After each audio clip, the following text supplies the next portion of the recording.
Well, it's really surreal. I've never had a situation where there's someone whom I know, I've appeared on TV shows and podcasts with, and even on stage at an in-person event, who then went on to be assassinated in this way. It's surreal in a disturbing and nightmarish way. And as Charlie said in the previous segment, it does raise the question of, can those of us who speak and debate and write and engage in public political contestation for a living, which is what makes free societies like ours so wonderful, can we continue to do that without having to have intense airport style securitization? That's the most immediate consequence that I can think of that's lousy all around, no matter where you fall on the political spectrum. Sohrab, how worried about his personal safety was Charlie? To be honest, I never spoke to him about that. I don't know. Although again, as you all mentioned in the previous discussion, like, this is a pretty prominent person, and he's a galvanizing figure, a polarizing figure. So I would have imagined there was some personal security or something. Yeah. But I can see what most people say is that you could just walk up to this event. There was absolutely no security. But of course, I mean, he had close security around him to stop people sort of rushing up and attacking him like that. I mean, how realistic is it really to live in a world where you've got to scout every rooftop in the vicinity if you want to go out and speak in public? I mean, is this really the world that America is marching towards? We've seen not just the shooting of Charlie Kirk, but the shooting of the United Healthcare CEO, 2 shooting attempts on Donald Trump himself. I mean, it seems like this is a spiral.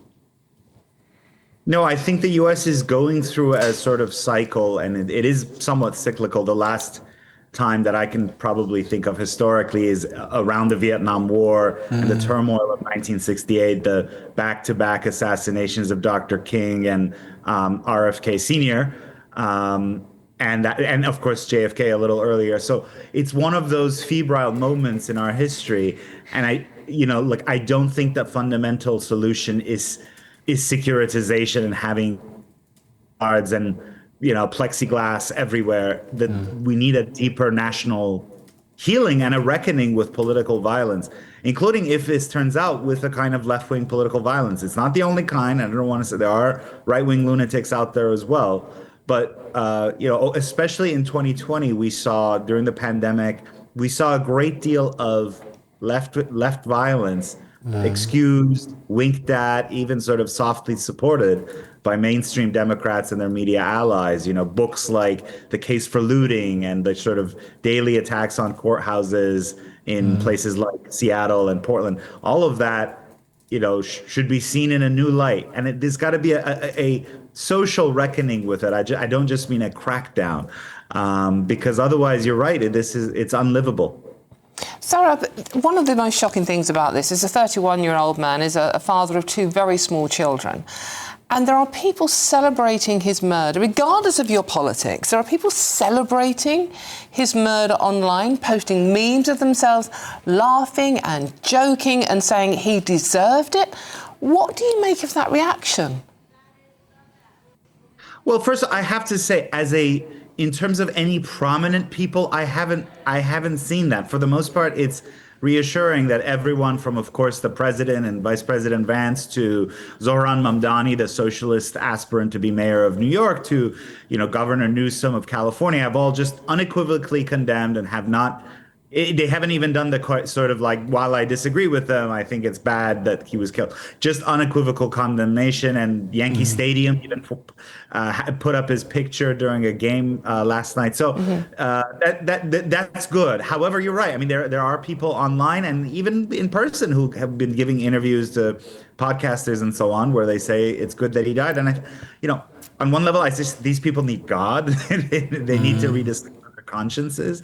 But at another level, it's a symptom of a sickness in American society. We have a lot of lonely, angry, digitally radicalized, drugged up people in this country, deeply alienated. And these are pathologies that I don't have easy solutions to, but that those sentiments that you mentioned are just a symptom of. But also people who don't talk to each other, people who exist in silos and sort of almost don't see their opponents as human, are able to laugh or joke or rejoice in a horror like this because they don't see people who share views like those espoused by Charlie Kirk as really on their team or even as part of their own humanity.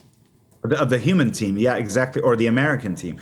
Look, I will say this was actually Charlie's great virtue. I didn't agree with everything he stood for, and I actually, we had some public disagreements, in fact, and some privately in text messages and so on. However, what his great virtue was to try to break that. That was his whole model, was to go to campuses and kind of set up a table, just like you saw at Utah Valley, and he would invite all comers. Come up to me, ask me a question, challenge me, I'll push back. And sometimes he would change his mind. And when leftists or progressive students would try to speak and some of his own conservative followers would try to shout them down, Charlie, you can find footage of this online, would tell his own followers, no, let that person speak. Let them say what they have to say. That's really deeply, I think, an American virtue. It's not exclusively an American virtue, but it is the best part of this civilization. And so that's why, as I've said since this happened, we really have to double down on his commitment to fearlessly speak our minds, debate things peacefully, robustly. Otherwise, this country loses all that's special about it. Sohrab, we have to ask you about gun crime in America. Obviously, we see mass shootings at schools.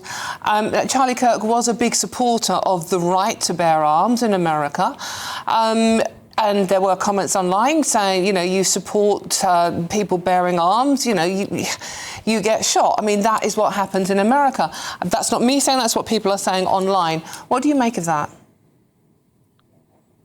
Well, look, I'm probably more of a gun restrictionist than Charlie was. I mean, I think it is too easy for anyone to get a really high-powered rifle in this country in a way that's I think that in some cases, both sides of this debate can be dishonest, where the pro-gun people say it has nothing to do with guns. It's all about mental health. And of course, mental health matters. All those other things matter. But at the end of the day, there's very few societies that have the level of gun crime that we have.